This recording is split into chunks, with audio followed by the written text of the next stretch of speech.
الرحیم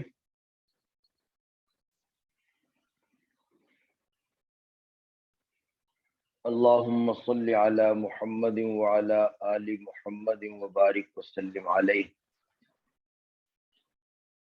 حل للامام امام ان یکون معصوما، امام کے لیے یعنی خلیفہ وقت کے لیے معصوم ہونا ضروری ہے یا نہیں؟ معصوم کا کیا مطلب ہے؟ معصوم اس کو کہتے ہیں کہ کسی قسم کا کوئی گناہ نہ کرے، جس طرح آپ نے پیچھے پڑھا انبیاء علیہم الصلوات والتسلیمات کے متعلق یہ عقیدہ ہے کہ وہ معصوم عن الخطا ہوتے ہیں، ہر قسم کے گناہوں سے پاک، نہ صغیرہ نہ کبیرہ، اور نہ بھول کر نہ جان بوجھ کر کوئی بھی گناہ ان سے سرزد نہیں ہوتا۔ تو کیا امام کے لیے خلیفہ وقت کے لیے بھی یہ شرط ہے کہ وہ معصوم عن الخطا ہو؟ تو اس میں اہل السنت والجماعت کا مسلک یہ ہے کہ امام کے لیے معصوم ہونا یہ ضروری نہیں ہے، یہ شرط نہیں ہے۔ البتہ شیعہ کا عقیدہ یہ ہے کہ امام معصوم عن الخطا ہوتا ہے، چنانچہ انہوں نے اسی عقیدے کے مطابق اپنے ائمہ کو معصوم عن الخطا کہتے ہیں۔ جو 12 امام جن کی تفصیل ہم نے کل کے سبق میں عرض کی ہے، ان کے نزدیک امام معصوم عن الخطا ہوتا ہے۔ تو ہمارا اہل السنت والجماعت کا مسلک بتایا کہ لا یشترط فی الامام ان یکون معصوما، امام کے لیے یہ شرط نہیں ہے کہ وہ معصوم ہو۔ دلیل کیا ہے؟ اپنے مسلک کی دلیل کیا ہے؟ تو فرمایا کہ لما مر من الدلیل علی امامت ابی بکر، پہلے آپ پڑھ چکے ہیں کہ دلیل سے ہم نے ثابت کیا کہ نبی صلی اللہ علیہ وسلم کے بعد امامت اور خلافت کس کو ملی؟ حضرت ابو بکر صدیق رضی اللہ عنہ۔ تو دلیل سے ثابت ہوا حضرت ابو بکر صدیق کا امام ہونا، اور اس کے ساتھ ساتھ یہ بات بھی طے ہے، قطعی طور پر ثابت ہے کہ حضرت ابو بکر صدیق وہ معصوم نہیں تھے، وہ معصوم نہیں تھے۔ تو اس سے معلوم ہوا کہ جب ان کی امامت پر بھی، ان کی خلافت اور ان کی امامت پر بھی اتفاق ہے اور وہ دلیل سے ثابت ہے، اور یہ بات بھی قطعی طور پر ثابت ہے کہ وہ معصوم عن الخطا نہیں تھے، تو معلوم ہوا کہ امام کا معصوم ہونا کوئی ضروری نہیں ہے۔ باقی رہی کہ اس کی کوئی اور دلیل لاؤ، تو علامہ تفتزانی فرماتے ہیں کہ اما عدم الاشتراط فیکفی فیہ عدم الدلیل الاشتراط، کیونکہ اس شرط کی کوئی دلیل قرآن و سنت میں موجود نہیں ہے، اس لیے دلیل نہ ہونا، دلیل کا موجود نہ ہونا یہی کافی ہے اس بات کے لیے کہ اہل سنت والجماعت کے نزدیک یہ شرط نہیں ہے۔ اب ظاہر ہے جو شرط لگائے گا اسی کے ذمہ دلیل ہوگی، ہم تو شرط لگاتے ہی نہیں۔ شیعہ کا مذہب یہ ہے کہ امام معصوم عن الخطا ہو، اور وہ دلیل پیش کرتے ہیں قرآن پاک کی آیت لا ینال عہد الظالمین، کہ اللہ تبارک و تعالی نے ارشاد فرمایا تھا کہ ظالم کو میرا وعدہ شامل نہیں ہوگا۔ جب حضرت ابراہیم علیہ السلام نے یہ دعا فرمائی تھی کہ یا اللہ ومن ذریتی، کہ میری اولاد کو بھی امام بنا، تو اللہ نے فرمایا بناؤں گا، لیکن لا ینال عہد الظالمین، ظالموں کو میرا وعدہ شامل نہیں ہوگا۔ اور ظالم جو ہوتا ہے وہ غیر معصوم ہوتا ہے۔ معلوم ہوا کہ غیر معصوم امام نہیں ہو سکتا، امام کے لیے معصوم ہونا ضروری ہے۔ اس سوال کا، اس دلیل کا جواب یہ ہے کہ آپ نے ظالم کو معصوم کے مقابلے میں سمجھ لیا۔ ایک معصوم ہوتا ہے اور ایک ظالم ہوتا ہے، ایسی بات نہیں۔ ایسے بھی ہو سکتے ہے کہ ایک آدمی معصوم بھی نہ ہو اور ظالم بھی نہ ہو، کیونکہ ظالم تو اس کو کہتے ہیں جو معاصی کا ارتکاب کرے اور توبہ نہ کرے، اصلاح نہ کرے،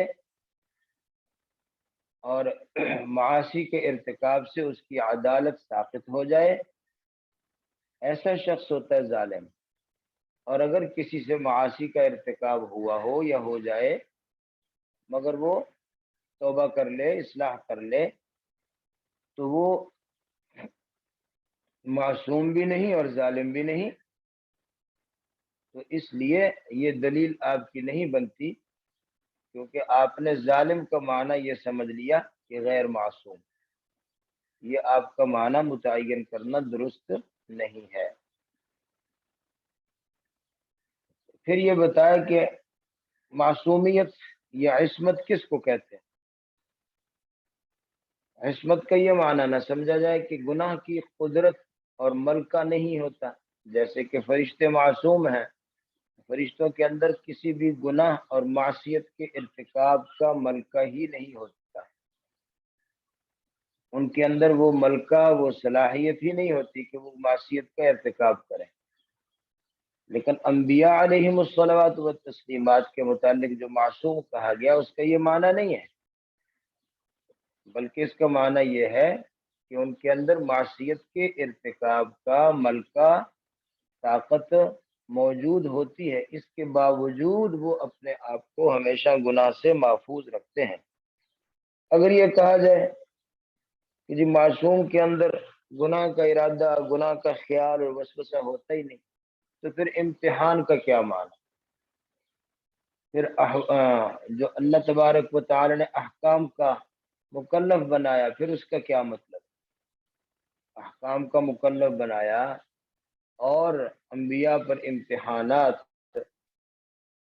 اور ابتلا آئی ہے، تو اس کا معنی یہ ہے کہ ان کے اندر گناہ کے ارتکاب کی صلاحیت، وہ ملکہ موجود تھا، لیکن اس کے باوجود انہوں نے اپنے آپ کو گناہ سے محفوظ رکھا۔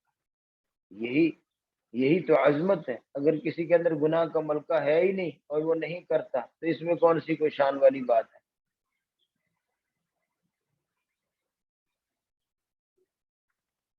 جی، یہی وجہ ہے کہ اللہ تبارک و تعالی نے احکامات کا مکلف بنایا اور نیک اعمال پر اللہ نے اجر و ثواب کا وعدہ فرمایا۔ اگر ان کے اندر گناہ کا وسوسہ، ارادہ، خیال آتا ہی نہ ہو اور یہ ملکہ موجود ہی نہ ہو، تو پھر احکام کا مکلف بنانے کا اور نیک اعمال پر اجر و ثواب کا کیا معنی؟ تو کوئی معنی نہ ہوتا، اور گناہوں سے بچنا پھر ان کا کوئی کمال ہی نہ ہوتا۔ حالانکہ ہمارا مسلک کیا ہے کہ انبیاء علیہم الصلوات و تسلیمات وہ ہر لحاظ سے کمالات کے اعلی مقام پر ہوتے ہیں۔ یہ اسی صورت میں ہوگا کہ جب یہ کہا جائے کہ گناہ کے ارادے یا وسوسے وغیرہ ان کے لیے یہ ممکن تھا، لیکن انہوں نے اس کے باوجود اپنے آپ کو محفوظ رکھا۔ کتاب دیکھ لیں جی۔ جی، ولا یشترط فی الامام ان یکون معصوما، امام کے لیے یہ شرط نہیں ہے کہ وہ معصوم عن الخطا ہو، لما مر من الدلیل، جیسے کہ ہم نے پہلے دلیل سے بیان کر دیا حضرت ابوبکر صدیق کی امامت کا حوالہ مع عدم القطع بعصمته، باوجود اس بات کے کہ یہ بھی قطعی طور پر ثابت نہیں ہے کہ حضرت معصوم تھے، ان کا معصوم ہونا بھی قطعی طور پر ثابت نہیں ہے، لہذا امامت بھی قطعی طور پر ثابت ہے اور معصوم ہونا قطعی طور پر ثابت نہیں، تو معلوم ہے کہ امام کا معصوم عن الخطا ہونا ضروری نہیں۔ وَأَيْضًا الاشتراط هو المحتاج إلى الدلیل، اور دوسری بات یہ ہے کہ اگر یہ شرط لگائیں کہ امام کا معصوم ہونا ضروری ہے تو اس کے لیے کوئی دلیل چاہیے۔ اما عدم الاشتراط، اور یہ جو ہم کہتے ہیں کہ یہ کوئی شرط نہیں ہے، اس کے لیے اس شرط کی دلیل نہ ہونا کافی ہے، دلیل نہیں ہے اس لیے یہ شرط بھی نہیں ہے، اگر کوئی شرط لگائے گا تو دلیل اس کے لیے ضروری ہوگی۔ چنانچہ شیعہ کا مذہب یہ ہے کہ امام کا معصوم عن الخطا ہونا ضروری ہے، تو انہوں نے ایک دلیل بھی پیش کی، واحتج المخالف، مخالف نے دلیل پیش کی اللہ تعالیٰ کا فرمان لا ینال عہد الظالمین، اور غیر معصوم ظالم ہی ہوتا ہے، اس کو امامت کا وعدہ شامل نہیں ہوتا۔ والجواب، جواب یہ ہے المنع،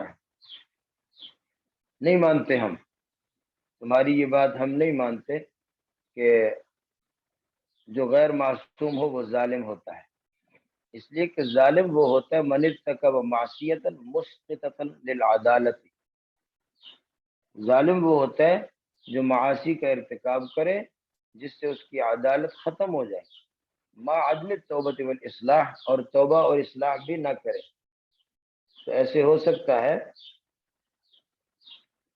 کہ فغیر المعصوم لا يلزم ان يكون ظالم، کہ غیر معصوم ہو اور ظالم بھی نہ ہو، ایسے ہو سکتا ہے، اس لیے کہا کہ غیر معصوم کے لیے لازم نہیں ہے کہ وہ ظالم ہی ہو،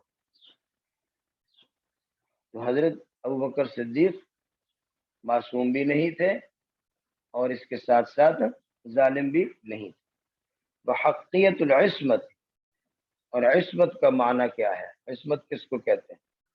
حقیقت العصمت، عصمت کی حقیقت، اللہ یخلق اللہ تعالی فی العبد الذنب، کہ اللہ تبارک و تعالی بندے میں گناہ کو پیدا نہیں کرتے، مع بقائی قدرت ہی واختیاری، باوجود اس کے کہ اس کو گناہ کا قدرت اور اختیار موجود ہوتا ہے۔ وہذا معنی قولہم، اور یہی مطلب ہے جو بزرگوں کا یہ قول ہے کہ یہ لطف من اللہ تعالی، کہ عصمت جو ہے یہ اللہ کا لطف ہوتا ہے، اللہ کی طرف سے مہربانی ہوتی ہے کہ اللہ تعالیٰ گناہوں سے محفوظ رکھتے ہیں۔ یحملہ علی فعل الخیر، یہ ایک ایسا لطف ہوتا ہے جو آدمی کو نیکی کے کام پر اس کو ابھارتا ہے، ویزجرہ عن الشر، اور شر سے اس کو روکتا ہے، ما بقاء الاختیار، باوجود اس کے کہ اس کو برے کام پر اختیار ہوتا ہے، تحقیقاً للابتلاء، تاکہ پتہ چلے کہ ان کے لیے امتحان ہے، امتحانات کی تحقیق کے لیے یہ بات ماننا ضروری۔ ولہذا قال الشیخ ابو منصور ماتریدی، اسی لیے الشیخ ابو منصور الماتریدی نے فرمایا کہ العصمت لا تزیل المحنہ، کہ عصمت امتحان کو ختم نہیں کرتی۔ اس سے ظاہر ہو گیا ان لوگوں کے قول کا فساد جو یہ کہتے ہیں شیعہ لوگ کہ انہا خاصیت فی نفس شخص، کہ عصمت جو ہے یہ کسی کی ذات کے اندر ایسی خاصیت ہوتی ہے یا کسی کے بدن میں، یمتنع بسببها صدور الذنب، جس کی وجہ سے وہ تمام گناہوں کے صدور سے روک دیتی ہے وہ خاصیت، تو کہتے ہیں کہ ایسی خاصیت نہیں ہوتی بلکہ اس کو گناہ کی طرف سے ملکہ ہوتا ہے، کرتا نہیں ہے، اللہ کی طرف سے حفاظت ہوتی ہے۔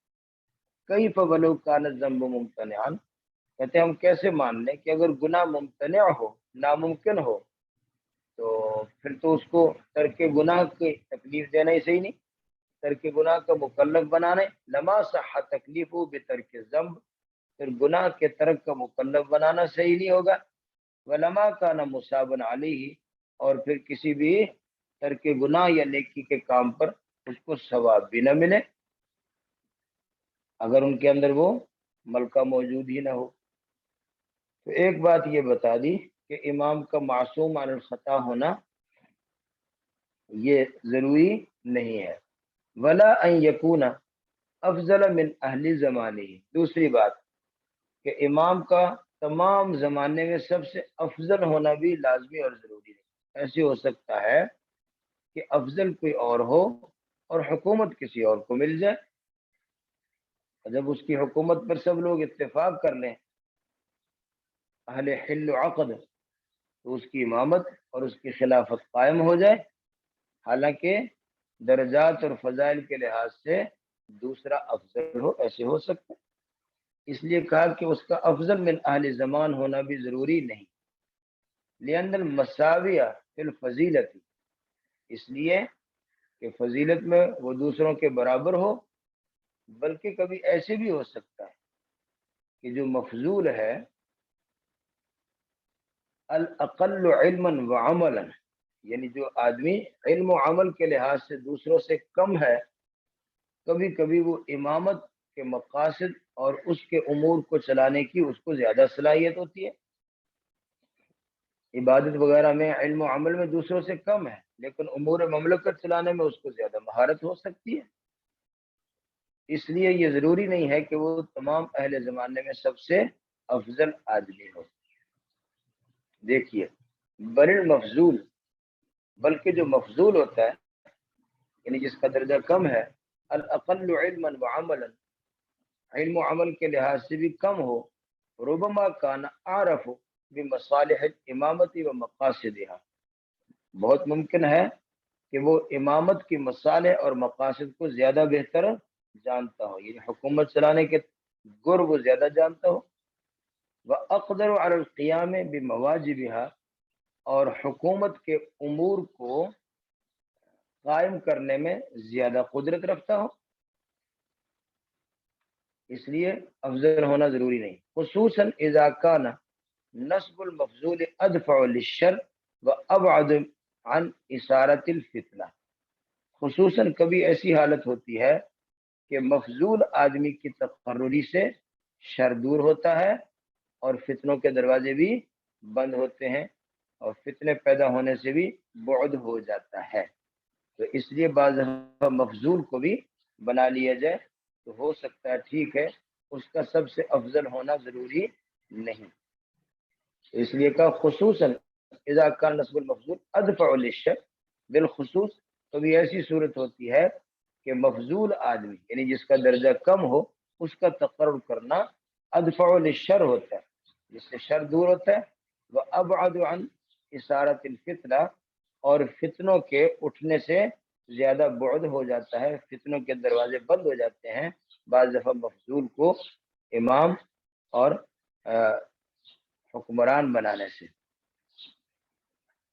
پھر اس کی دلیل لائے، دلیل یہ ہے کہ آپ نے پہلے پڑھا کہ حضرت عمر رضی اللہ عنہ نے اپنی وفات کے وقت، شہادت کے وقت 6 آدمیوں کی شورا بنا دی، حالانکہ کیا وہ جانتے نہیں تھے کہ ان 6 کا درجہ کو برابر تو ہے نہیں، کسی کا درجہ کم ہے کسی کا زیادہ ہے، تو اگر افضل اہل الزمان کا حاکم ہونا ضروری ہوتا تو پھر وہ تو کسی ایک کو بنا دیتے جو سب سے افضل ہوتا،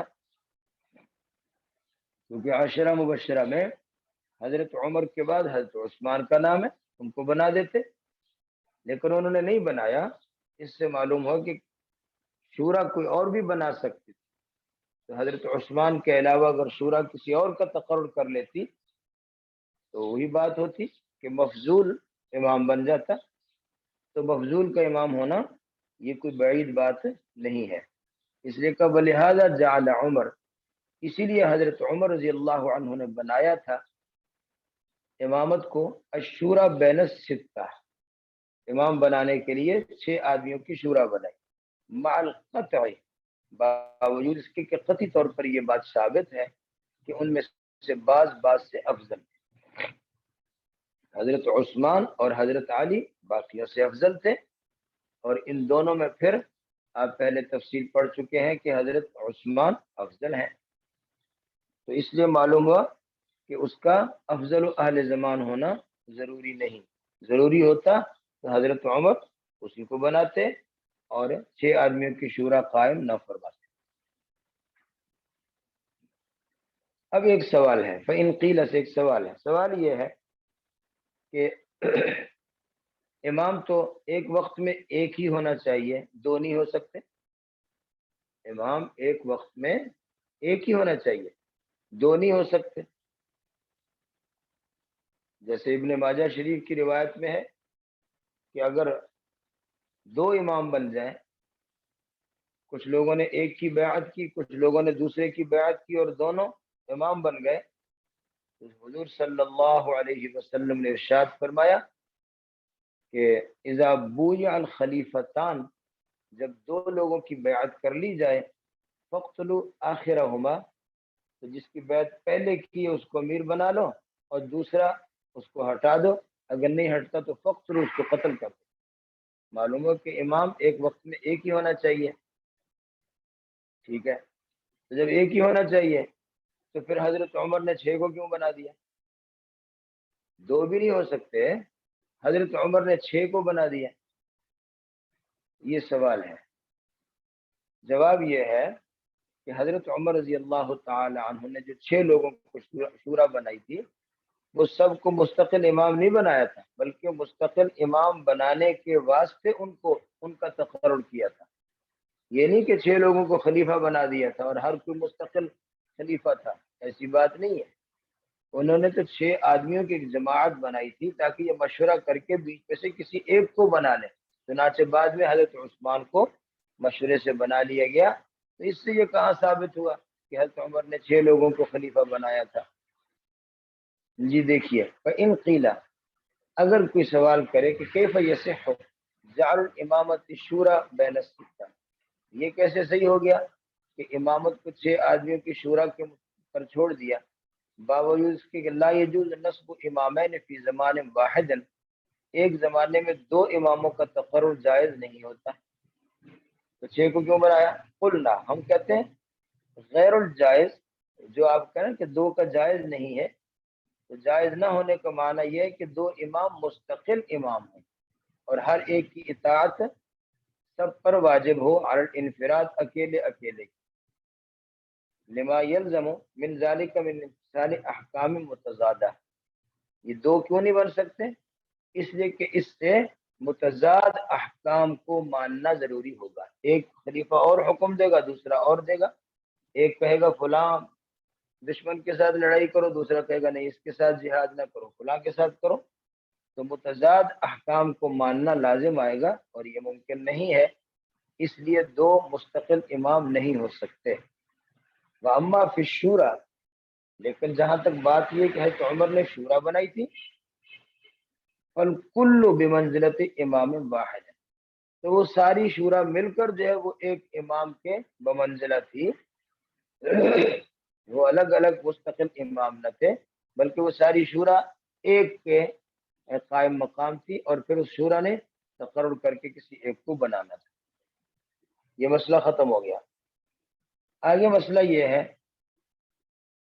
وَيُشْتَرَطُ أَن يَكُونَ مِنْ أَهْلِ الْوِلَایَةِ الْمُطْلَقَةِ الْكَامِلَةِ، یہ شرط ہے کہ جو امام بنایا جائے، مسلمانوں کا جو خلیفہ ہو، جو امام ہو، اس کے اندر امامت کی اہلیت بھی ہو، مکمل اہلیت، اس کو کہا ولایت، ولایت المطلقۃ الکاملہ، مکمل کامل اہلیت بھی ہو، اس میں صلاحیت بھی ہو امام بننے کی۔ اور اہلیت اور ولایت کے لیے کتنی شرطیں ہیں؟ کس کو سمجھا جائے گا کہ اس کے اندر امام بننے کی اہلیت ہے، یہ امام بننے کی صلاحیت رکھتا ہے؟ تو اس کے لیے فرمایا کہ یہ چند شرطیں ہیں، مسلمان ہو، کافر جو ہے وہ اہل ولایت نہیں، حر آزاد ہو، ذکرن مذکر ہو عورت نہیں بن سکتی، عاقلن عقل مند ہو، بالغن اور بالغ بھی ہو، نابالغ نہیں بن سکتا۔ یہ ایسا شخص امور مملکت کو چلا سکتا ہے جس کے اندر ولایت کاملہ۔ ولایت کاملہ کس میں ہوتی ہے؟ اس کے لیے یہ 5 شرطیں بتا دی، مسلمن حرن ذکرن عاقلن بالغ۔ دیکھیے کتاب، شرط یہ ہے کہ وہ امام جو ہے وہ ولایت مطلقہ کاملہ کا اہل ہو۔ کیا مطلب؟ یعنی مسلمان ہو، حرن آزاد ہو، غلام نہ ہو، ذکرن آدمی ہو عورت نہ ہو، عاقلن عقل مند ہو پاگل نہ ہو، بالغن اور بالغ ہو نابالغ نہ ہو۔ اب ہر ایک شرط کی وجہ بتا رہے ہیں۔ ہم نے کیوں کہا کہ مسلمان ہو؟ کہتے اذ ما جعل اللہ للکافرین علی المؤمنین سبیلا، اس لیے کہ کافروں کو مومنوں پر کوئی اللہ تبارک و تعالی نے راستہ نہیں دیا کہ کافر مومنوں کا مسلمانوں کا امیر بن کر بیٹھ جائے۔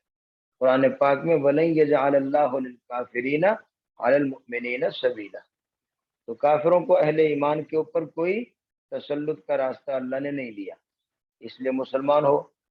دوسرا ہم نے کہا کہ آزاد ہو، کیوں کہا؟ وَالْعَبْدُ مَشْغُولٌ بِخِدْمَةِ الْمَوْلَى، غلام جو ہوتا ہے وہ تو اپنے مولا کا پابند ہوتا ہے، اپنے مولا کی خدمت میں مشغول رہتا ہے۔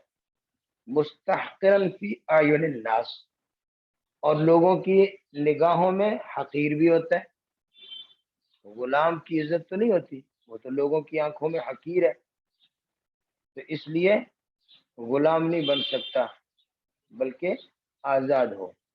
والنساء، عورت نہیں بن سکتی، کیوں؟ ناقصات عقل و دین، ان کا عقل و دین ناقص ہوتا ہے، دین کے لحاظ سے بھی وہ ناقصات ہیں اور عقل کے لحاظ سے بھی وہ ناقصات ہیں۔ یہ ناقصات اس زمانے کی عورتوں کو کہا گیا جو صحابہ کرام کے دور کی عورتیں تھیں، جو اپنے دین اور ایمان اور تقوی اور پرہیزگاری کے لحاظ سے اعلیٰ درجے پر تھی۔ آج کل کی عورتیں جو ہیں وہ تو ان کے مقابلے میں معدومات ہیں، ناقصات نہیں ہیں بلکہ معدومات۔ تو ناقصات ہوتی ہیں عورتیں، اس لیے عورت نہیں بن سکتی۔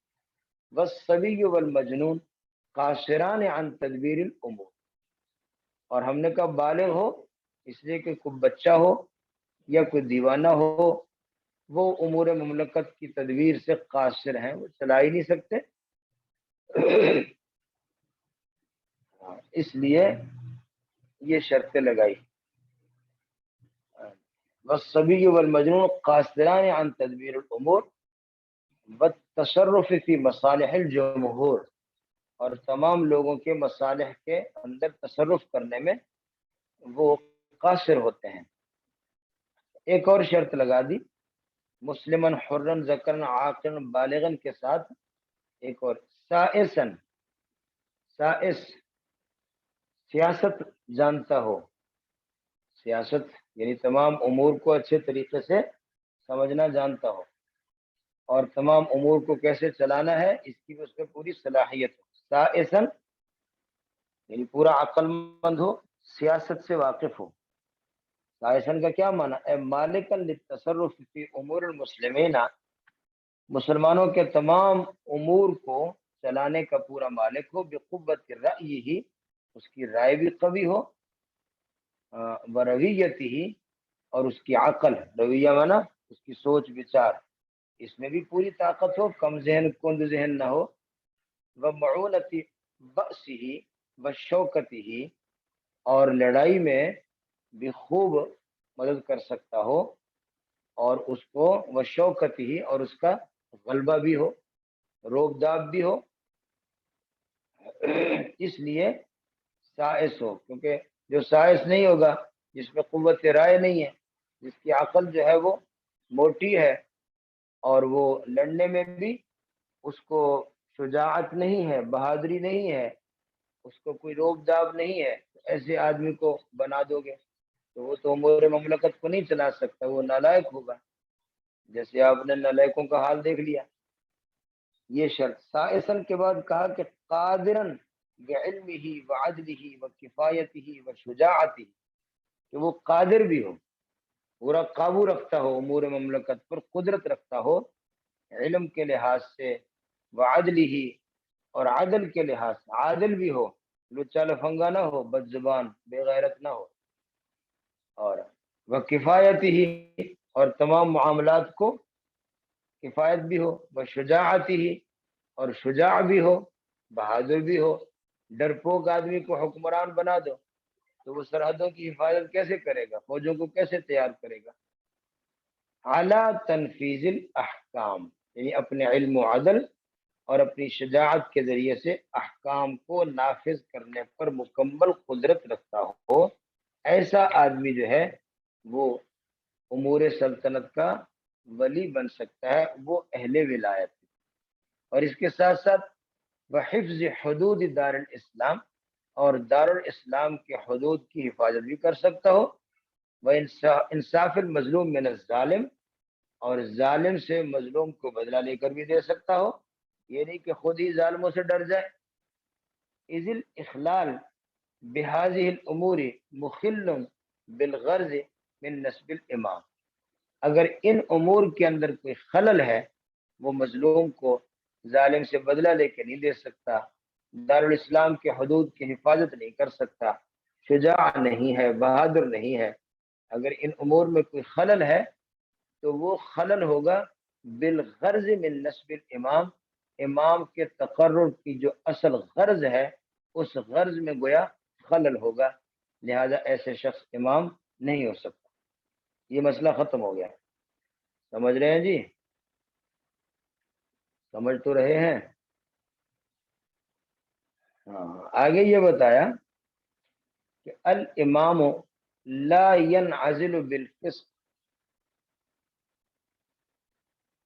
امام فسق سے معزول نہیں ہو جاتا. اگر امام سے کوئی غلطی ہو جائے، کیونکہ پہلے ہم نے بتایا کہ وہ معصوم تو ہوتا نہیں، اس سے غلطی کا ارتکاب ہو جانا ہو سکتا ہے، ممکن ہے، لیکن یہ بتایا پہلے کہ غلطی ہو سکتی ہے مگر وہ اپنی غلطی پر قائم نہیں رہیں گے، توبہ کریں گے اور اپنی اصلاح کر لیں گے.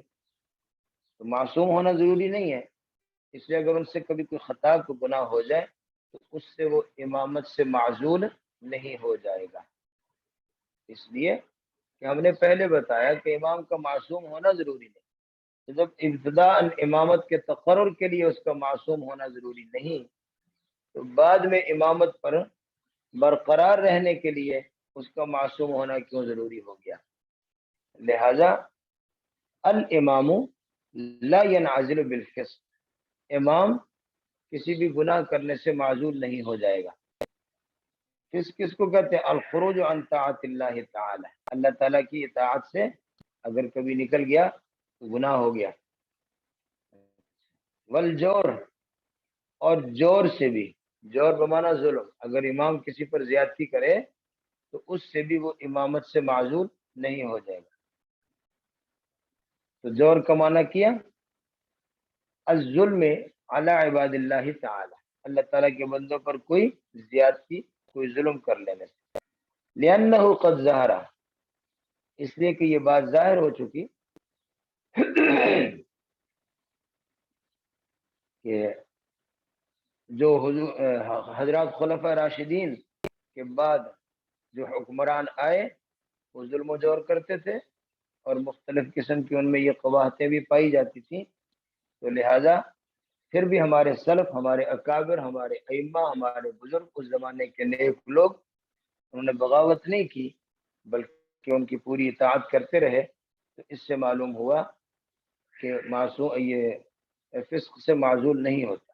دیکھیے لأنہ قد ظہر، اس لیے کہ یہ بات ظاہر ہو چکی کہ فسق وانتشر الجور من الائمۃ والامراء، اور اس طرح یہ بات بھی ظاہر، فسق بھی ظاہر ہوا اور یہ بھی ظاہر ہوا کہ ائمہ اور امراء جو تھے ان کا ظلم پھیلا ہوا تھا بعد الخلفاء الراشدین، خلفاء راشدین کے بعد.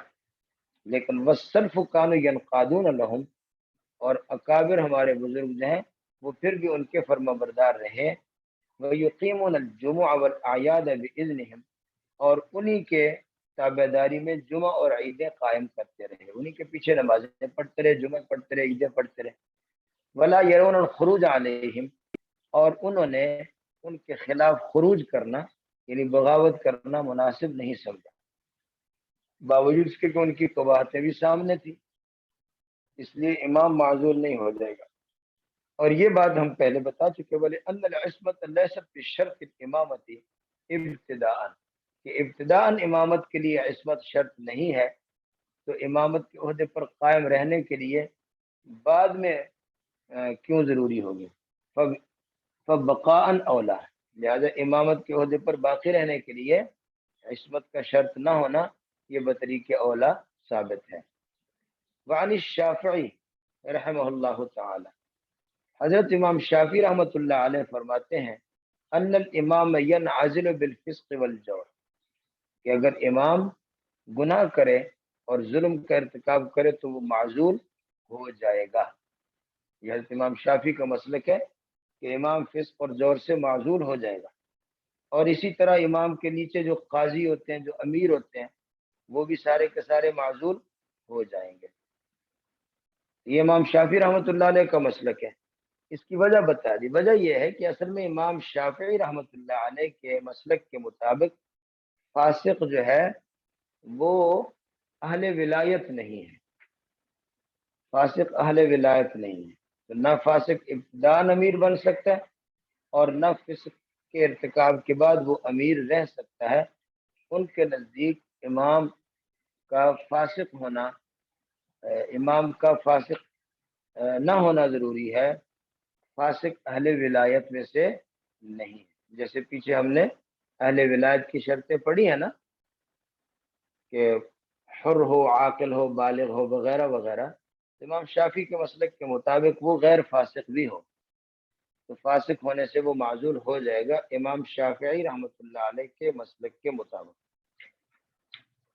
اچھا، وہ فرماتے امام شافعی رحمۃ اللہ علیہ لأنه لا ينظر لنفسه، جو اپنے آپ کا خیال نہیں کرتا، فکیف ينظر لغیرہ، وہ دوسروں کو معاصی سے کیسے بچائے گا، دوسروں کی کیسے نگرانی کرے گا، لہذا فاسق معزول ہو جائے گا.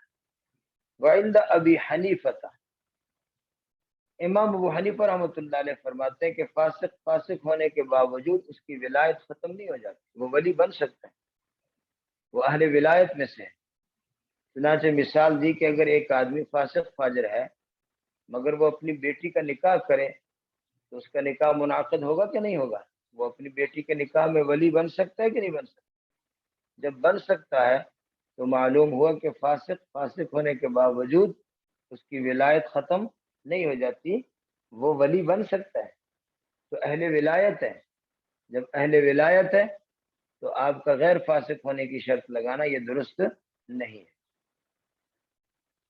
دیکھیے، وعند ابی حنیفہ رحمہ اللہ تعالی هو من اہل الولایہ، امام ابو حنیفہ رحمۃ اللہ علیہ کے نزدیک یہ اہل ولایت ہے. حتی یصح للاب الفاسق تزویج ابنتہ الصغیرہ، حتیٰ کہ باپ اگر فاسق ہو وہ اپنی چھوٹی بیٹی کا نکاح کرے تو وہ صحیح ہے، تو معلوم ہے کہ وہ ولی بن سکتا ہے. ولی بن سکتا ہے تو اہل ولایت ہے، اہل ولایت ہے تو ہمارا مسلک ثابت ہو گیا کہ معزول نہیں ہوگا. والمستور فی کتب الشافعیہ، اور کتب شافعیہ میں ایک اور بات بھی لکھی ہوئی ہے، وہ یہ ہے کہ قاضی جو ہے ینعزل بالفسق، وہ فسق سے معزول ہو جائے گا. قاضی یعنی جو بڑے ہیں بادشاہ کے نیچے جو چھوٹے چھوٹے قاضی اور امیر اور گورنر، چھوٹے جو مملکت کے ذمہ دار ہوتے ہیں، تو ان میں سے کوئی قاضی اگر گناہ کر لے تو وہ معزول ہو جائے گا، بخلاف امام، امام معزول نہیں ہوگا، امام معزول نہیں ہوگا. یہ فرق کیوں رکھا انہوں نے؟ اس کی وجہ بتائی کہ ان فی انعزالہ و وجوب نصب غیرہ اثارۃ الفتنہ، اس لیے کہ اگر ہم کہیں کہ امام کو بھی معزول کر دیا جائے اور امام کو ہٹا کر اس کی جگہ دوسرا امام لایا جائے تو اس سے فتنے پیدا ہوں گے۔ حکومت چھوڑنا آسان نہیں ہوتا، حکومت سے جو چمٹ جاتا ہے وہ نہیں چھوڑتا۔ حکومت تو اتنی پیاری چیز ہے کہ مقابلے میں حسین بھی آ جائے تو وہ حکومت نہیں چھوڑتا، حسین کا سر کاٹ دیتا ہے۔ تو اس لیے فتنے پیدا ہوں گے، تو فتنوں کے سد باب کے لیے کہا کہ امام تو معزول نہیں ہوگا لیکن جو چھوٹے قاضی ہوتے ہیں وہ معزول ہو جائیں گے۔ تو کہا کہ اشارت فتنہ، اس سے فتنے پیدا ہوں گے، لما لہ من الشوکتی، اس لیے کہ اس کی بڑی شوکت ہوتی ہے، بڑا روب داب ہوتا ہے، تو وہ فتنے کھڑے کرے گا۔ بخلاف القاضی، بخلاف قاضی کے، قاضی کو تو حکمران جو ہے گورنر کو تو ہٹا سکتا ہے، چھوٹے وزیر کو ہٹا سکتا ہے، کابینہ میں رد و بدل کر سکتا ہے، اس سے کوئی فتنے پیدا نہیں ہوتے۔ تو اس لیے فتنوں کے سد باب کے لیے امام کو کہا کہ وہ فسق سے معزول نہیں ہوگا لیکن قاضی وہ فسق سے معزول ہو جائیں گے۔ اچھا، وفی روایت النوادر، اور نوادر کی روایت ہے، عن العلماء الثلاثہ، علماء ثلاثہ، ائمہ ثلاثہ سے، ائمہ ثلاثہ سے مراد حضرت امام اعظم ابو حنیفہ اور قاضی ابو یوسف اور امام محمد، جو احناف کے ائمہ ثلاثہ ہیں۔ ان ائمہ ثلاثہ سے ایک نادر روایت، نادر یعنی بہت کم جو لوگوں کو معلوم ہے، ایک نادر روایت ہے کہ لا یجوز قضاء الفاسق، کہ فاسق کا قاضی بننا جائز ہی نہیں ہے۔ قاضی یعنی جو امام کے نیچے جو فیصلے کرنے والے قاضی وغیرہ ہوتے ہیں، فاسق ہو تو وہ قاضی نہیں بن سکتا۔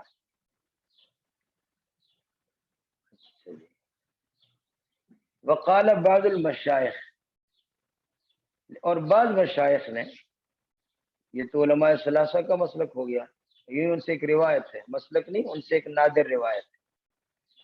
اور بعض مشائخ کا یہ کہنا ہے کہ اگر ابتداءً، اگر پہلے کسی فاسق کی تقلید کر لی تو ٹھیک ہے، صحیح ہے،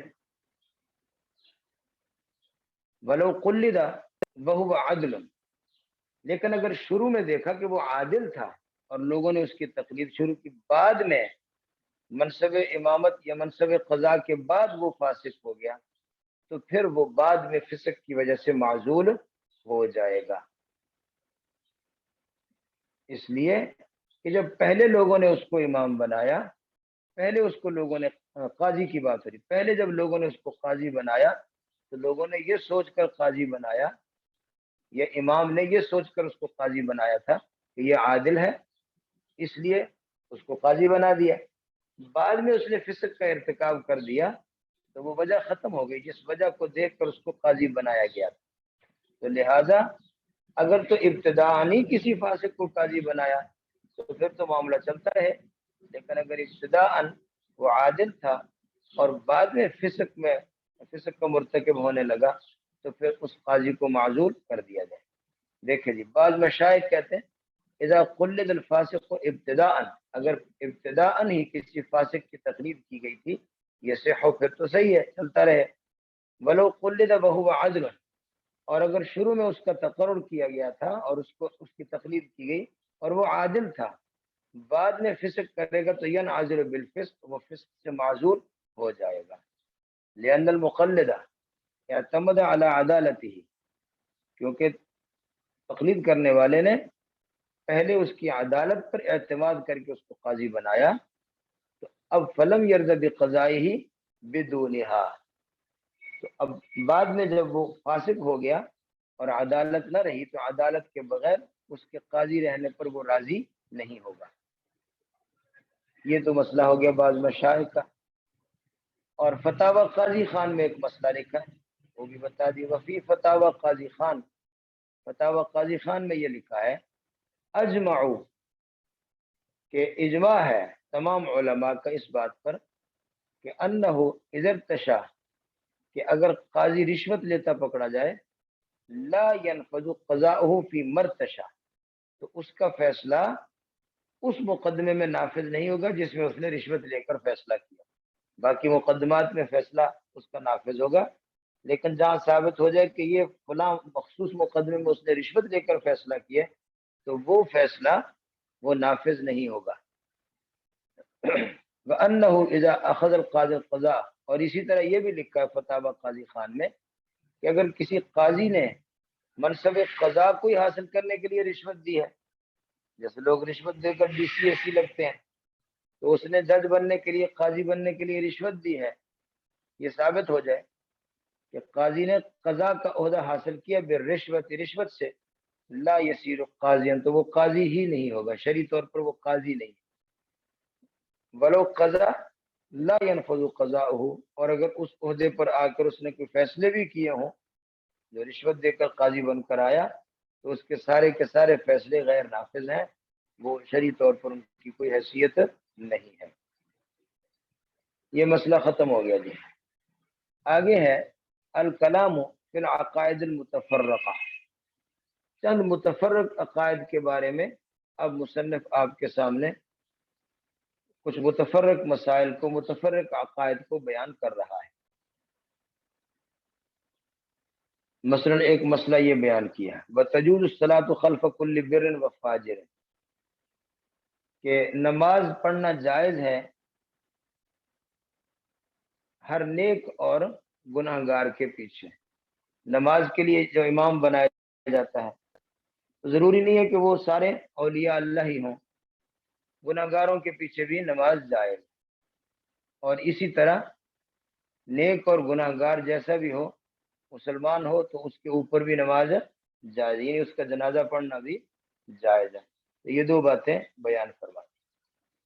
یہاں پر ایک سوال کسی کے ذہن میں آ سکتا ہے کہ یہ تو فقہی مسائل ہیں، ان کو کلام کی کتاب میں لانے کا کیا مقصد ہے؟ یہ تو فقہی مسائل ہیں جو فقہ کی کتابوں میں، کنز الدقائق میں، ہدایہ میں، اور شرح وقایہ میں، اور قدوری میں، یہ تو فقہ کی کتب ہیں، ان کے اندر یہ مسائل ہیں، یہ عقائد کی باتیں تو نہیں ہیں، تو اس کو علم الکلام کی کتاب میں لانے کا مقصد کیا ہے؟ اور یہ سوال واقعی بنتا ہے، علم الکلام کی کتاب میں عقائد کی باتیں ہیں، یہ تو مسائل ہیں فقہ کی۔ جواب یہ ہے کہ اگرچہ یہ فقہی مسائل ہیں، لیکن کچھ فقہی اور فرعی مسائل ایسے ہیں جو اہل سنت والجماعت اور دیگر فرقوں کے درمیان ایک فرق ظاہر کرتے ہیں، جس سے یعنی اہل سنت والجماعت کی وہ گویا علامات ہیں جس سے پہچان ہوتی ہے کہ یہ اہل سنت والجماعت، جیسے مثال کے طور پر موضوع پر مسح کرنا، یہ موضوع پر جو مسح کرنا ہے یہ فقہی مسئلہ ہے، عقائد سے اس کا تعلق نہیں ہے، لیکن یہ ایک علامت ہے کہ اہل سنت والجماعت جو ہیں ان کی علامت ہے کہ وہ موضوع پر مسح کریں گے، اور دوسرے فرقے جو اہل سنت سے خارج ہیں وہ موضع پر مسح نہیں کریں، کوئی پاؤں پر ہی مسح کرنا شروع کر دیں گے اور کوئی موضع اتار کر پاؤں دھونا شروع کر دیں گے، موضع کے اوپر مسح یہ اہل سنت والجماعت کی علامت۔ تو بعض ایسے فقہی مسائل ہیں، فقہی کہہ لیں یا یوں کہہ لیں کہ فرعی مسائل ہیں بعض، مگر وہ اہل سنت والجماعت اور دیگر عقائد کے دیگر فرق کے درمیان ایک فرق کو ظاہر کرتے ہیں، اور وہ علامات ہوتی ہیں اہل سنت والجماعت کی، تو ان علامات کی وجہ سے اس کی بڑی اہمیت ہے، دیگر فقہی مسائل کے حوالے سے مقابلے میں ان کی اہمیت ہوتی ہے، لہذا اس طرح کے کچھ مسائل کو عقائد کی کتابوں میں بیان کر دیا جاتا ہے تاکہ پتہ چلے کہ یہ اہل سنت والجماعت کے جیسے عقائد جدا ہیں، اس طرح ان فقہی مسائل میں بھی اہل سنت والجماعت دوسرے تمام فرق سے جدا ہے، اس لیے کچھ فرعی مسائل کو بھی بیان آخر میں کر رہے ہیں۔ سمجھ گئے جی؟ تو کہا وَتَجُوزُ الصَّلَاةُ خَلْفَ كُلِّ بِرٍ وَفَاجِرٍ، ہر نیک اور بد کے پیچھے نماز پڑھنا جائز ہے۔ کوئی آدمی امام بن جائے اور ہم اس کے پیچھے نماز پڑھیں اور اس ثابت ہو جائے کہ وہ کسی گناہ میں بھی ملوث ہے، تو یہ نہیں کہیں گے کہ ہماری نماز نہیں ہوتی، نماز ہو جاتی۔ لقول علیہ السلام، اس لیے کہ نبی علیہ السلام کا فرمان ہے صلو خلف کل بر و فاجر، ہر نیک اور گناہ گار کے پیچھے نماز پڑھ لیا کرو۔ اور یہ بھی آپ نے اس لیے بتایا، فرمایا تاکہ امت کی اجتماعیت قائم رہے، ورنہ امت مجتمع نہ رہتی، نیک کہاں سے لائیں؟ ولی ان علماء الامتی، اور اس لیے ایک تو حدیث ہو گئی، دوسری بات یہ ہے کہ علماء امت وہ ہمیشہ کانو یصلون خلف الفسقہ، وہ گناہ گار لوگوں کے پیچھے نماز پڑھ لیا کرتے تھے۔ وَأَهْلِ الْهَوَىٰ وَالْبِدَعِ، اور جو اہل ہوا یعنی خواہشوں کے پیچھے چلنے والے گناہ گار لوگ، اور والبدع، اور بدعتوں کا ارتکاب کرنے والے لوگ، ان کے پیچھے علماء امت نمازیں پڑھتے آ رہے ہیں۔ من غیر نکیر، اور کبھی علماء نے انکار نہیں کیا کہ ہم اس کے پیچھے نماز نہیں پڑھیں گے، یہ ٹی وی دیکھتا ہے، ہم اس کے پیچھے نماز نہیں پڑھیں گے، یہ فوٹو کھنچواتا ہے، یعنی اس طرح کے گناہ گاروں کا حوالہ بنا کر علماء نے آج تک نماز سے منع نہیں کیا۔ وما نقل عن بعض السلف من المنع عن الصلاة خلف المبتدع، اور بعض سلف سے، بعض اکابر سے جو یہ منقول ہے کہ وہ بدعتی کے پیچھے نماز پڑھنے سے منع کرتے تھے، تو اس کی وجہ بتائی کہ بدعتیں دو قسم ہیں۔ بعض بدعتیں تو ایسی ہیں جو کفر تک پہنچا دیتی ہیں، اس سے بندہ کافر ہو جاتا ہے، اور بعض بدعات ایسی ہیں جو کفر تو نہیں ہے لیکن وہ مکروہ کے درجے میں۔ تو بعض اکابر نے جو بدعتی کے پیچھے نماز پڑھنے سے منع کر دیا، یا تو ایسے بدعتی کے پیچھے منع کیا جو بدعت مکفرہ والے تھے، اس سے وہ کفر کا ارتکاب کے مرتکب بن رہے تھے، اس بدعت کی وجہ سے وہ کفر کے مرتکب ہو رہے تھے، اور یا پھر جو اکابر نے منع کیا وہ اس کو کراہت پر معمول کرے کہ اکابر نے یہ کہا کہ ایسے آدمی کے پیچھے نماز پڑھنا مناسب نہیں ہے، مناسب یہ کہ اچھا نیک امام تلاش کیا جائے، ورنہ ممانعت سے حرام مراد نہیں۔ دیکھیں جی، وما نقل عن بعض السلف من المنع عن الصلاة خلف المبتدع، اور جو بعض سلف سے منقول ہے کہ وہ بدعتی کے پیچھے نماز پڑھنے سے منع کرتے تھے، فمحمول علی الکراہت، یا تو وہ کراہت پر محمول ہے، اذ لا کلام فی کراہت الصلاة خلف الفاسق والمبتدع، اس لیے کہ اس میں کوئی کلام نہیں ہے کہ فاسق اور بدعتی کے پیچھے نماز پڑھنا مکروہ تو ہے، مناسب تو نہیں ہے، لیکن ہو تو جاتی ہے نا، تو اس لیے بعض نے جو منع کیا وہ کراہت کی وجہ سے منع کیا۔ لیکن یہ سب اس وقت ہے اگر اس کی فسق جو ہے، اس کے گناہ یا اس کی بدعات حد کفر تک نہ پہنچتی ہو، هذا اذا لم يؤدي الفسق او البدعة الى حد الكفر، یہ اس وقت ہے اگر اس کا گناہ یا بدعات حد کفر تک نہ جاتی، لیکن اگر وہ ایسے امور کا، ایسے بدعات کا مرتکب ہے کہ اذا ادا الیہ، تو کفر تک پہنچا دیتی ہے، فلا کلام فی عدم جواز الصلاۃ خلفہ، پھر اس میں کوئی کلام نہیں ہے کہ ایسے شخص کے پیچھے نماز پڑھنا جائز ہے، ادھر مسجد کا امام ہے، ادھر دربار پہ جا کے سجدے کرتا ہے، تو ایسا شخص جو ہے یہ دربار پہ سجدے ہو رہے ہیں وہ منع نہیں کرتا، وہ اس کو جائز سمجھتا، تو ایسے شخص وہ بدعات مکفرہ کا مرتکب ہے، تو وہ تو کافر ہوا، اس کے پیچھے نماز جائز نہ ہونے میں کوئی اختلاف یا کوئی کلام نہیں۔ یہ تو مسئلہ یہاں ختم ہو گیا ہے۔ البتہ آگے معتزلہ کی بات بتا دی کہ معتزلہ کے نزدیک آپ پہلے پڑھ چکے ہیں کہ معتزلہ مرتکب کبیرہ کو مومن نہیں کہتے، وہ کہتے جو کبیرہ کا مرتکب بن جائے وہ مومن نہیں ہوتا، البتہ کافر بھی نہیں ہوتا، وہ کفر اور اسلام کے درمیان منزلت بین المنزلتین کے قائل ہیں، کہ وہ کہتے ہیں کہ جو مرتکب کبیرہ ہے، فاسق ہے، وہ مومن نہیں رہتا، مومن نہیں رہتا لیکن کافر بھی نہیں ہوتا، تو کافر نہیں ہوتا تو کہتے ہیں مومن نہ ہونے کی وجہ سے ہم اس کے پیچھے نماز نہیں پڑھیں گے، وہ مومن نہیں رہا تو نماز نہیں پڑھیں گے، لیکن چونکہ وہ کافر بھی نہیں ہے اس لیے اس کی نماز پڑھ لیں گے. یہ ہے، یہ معتزلہ کا مسلک. کہتے ہیں وَإِنَّ جَعْلَ الْفَاسِقِ غَيْرَ مُؤْمِنٍ، وہ کہتے ہیں معتزلہ وہ فاسق کو غیر مومن بناتے ہیں. ثم المعتزلہ وَإِنْ جَعَلَ الْفَاسِقَ غَيْرَ مُؤْمِنٍ، معتزلہ نے فاسق کو غیر مومن بنایا ہے، لیکن یجوزون الصلاۃ خلفہ، اس کے پیچھے یہ غلطی ہوگی مجھ سے. معتزلہ کہتے ہیں کہ وہ مومن نہیں ہے لیکن اس کے پیچھے نماز جائز ہے. ہاں نماز جائز ہے. وہ کہہ رہے ہیں لما ان شرط الامامت عندهم عدم الکفر. معتزلہ کہتے ہیں کہ امامت کی شرطوں میں سے شرط یہ کہ وہ کافر نہ ہو.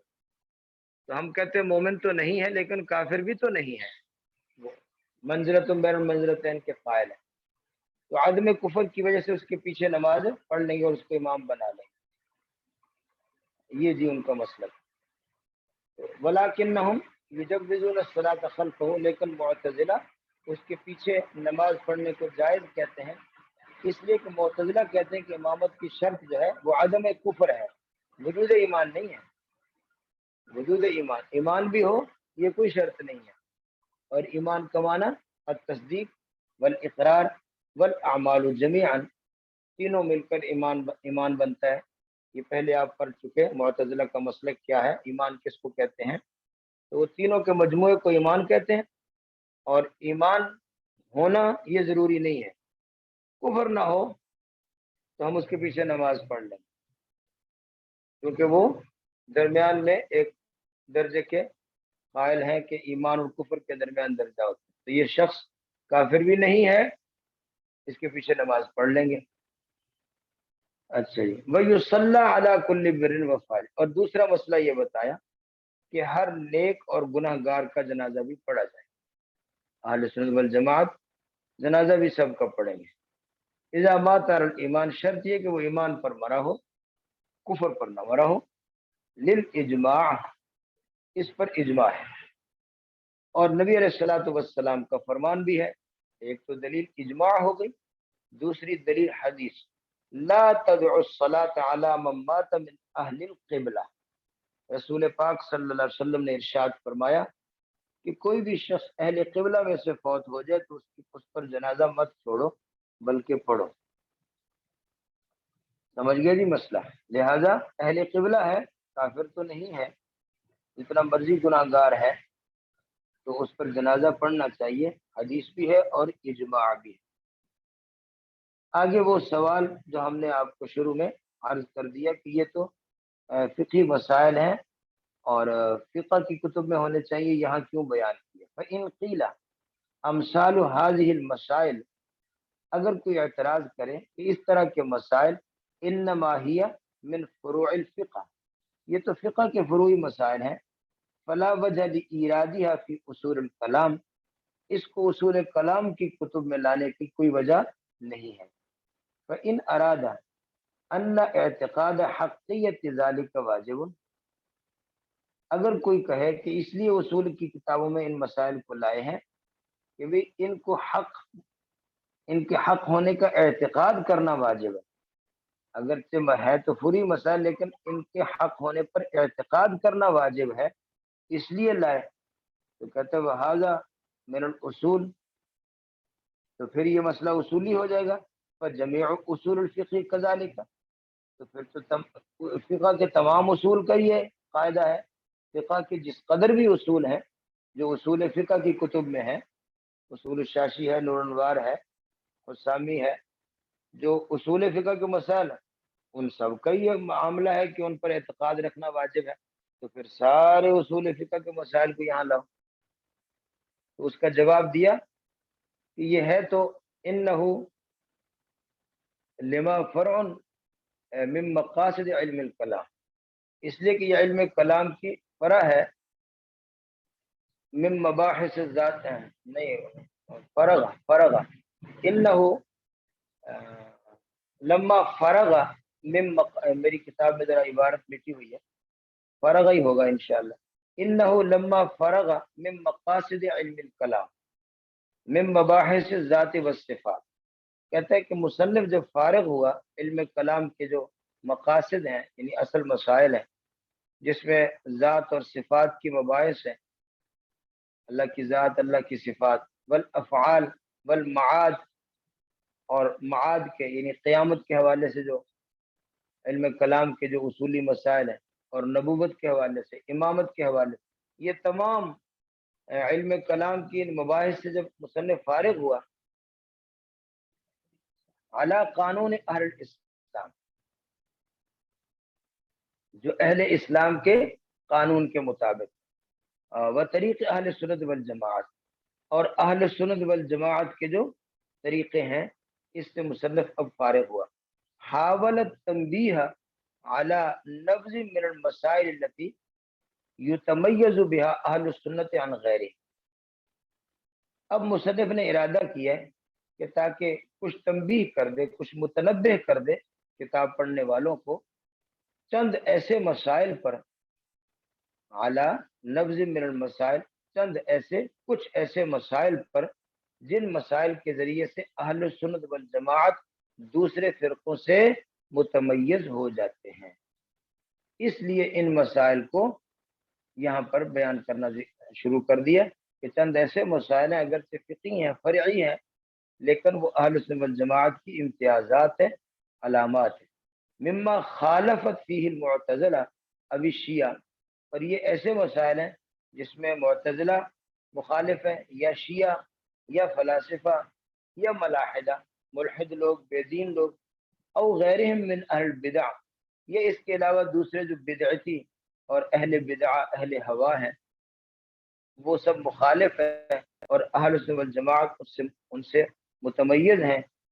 اس لیے ان مسائل کو بیان کرنا مناسب سمجھا، سواء کانت تلک المسائل من فروع الفقہ، برابر ہے کہ وہ مسائل فروع فقہ سے ہوں، یا اس کے علاوہ کوئی اور جزیات ہوں جو عقائد کے مسائل کے ساتھ تعلق رکھتی ہیں، ان جزیات کو، یا فروع فقہ کے فروعی مسائل ہوں۔ اس میں کوئی ضروری نہیں ہے کہ وہ علم کلام کے اصولی مسائل ہوں، چاہے فروعی فقہی مسائل ہوں، اور چاہے عقائد کی کوئی جزیات ہوں۔ مصنف نے بیان کرنا مناسب سمجھا اور اس پر تنبیہ کرنا مناسب سمجھا، تاکہ پتہ چلے کہ یہ وہ مسائل ہیں جن میں اہل سنت والجماعت معتزلہ، خوارج اور شیعہ اور فلاسفہ اور ملحدین اور بدعتی لوگوں سے ممتاز ہوتے ہیں۔ اس لیے مصنف نے ان مسائل کو بھی یہاں پر بیان کر دیا اس خیال سے۔ جی سبحان ربک رب العزت عما یصفون وسلام علی المرسلین والحمد للہ رب العالمین، اللہم آمین، بحرمت النبی الکریم علیہ وعلی آلہ الصلاۃ والتسلیم، برحمتک یا ارحم الراحمین۔ سمجھ گئے جی؟ بتا دیجئے کوئی اشکال نہ ہو کسی کو۔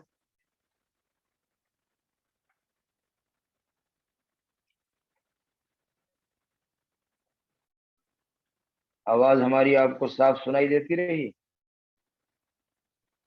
اچھا جی، ماشاء اللہ، جزاکم اللہ۔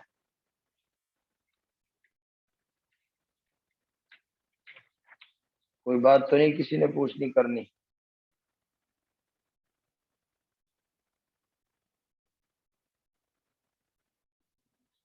آپ کا وقت اوپر جا رہا، اس لیے آپ سے اجازت لیتا ہوں، شاید کوئی دوسرا سبق پڑھنا ہو آپ نے۔ السلام علیکم ورحمۃ اللہ وبرکاتہ۔ میری گھڑی پر نظر نہیں تھی، چند منٹ اوپر ہو گئے، معاف کر دینا۔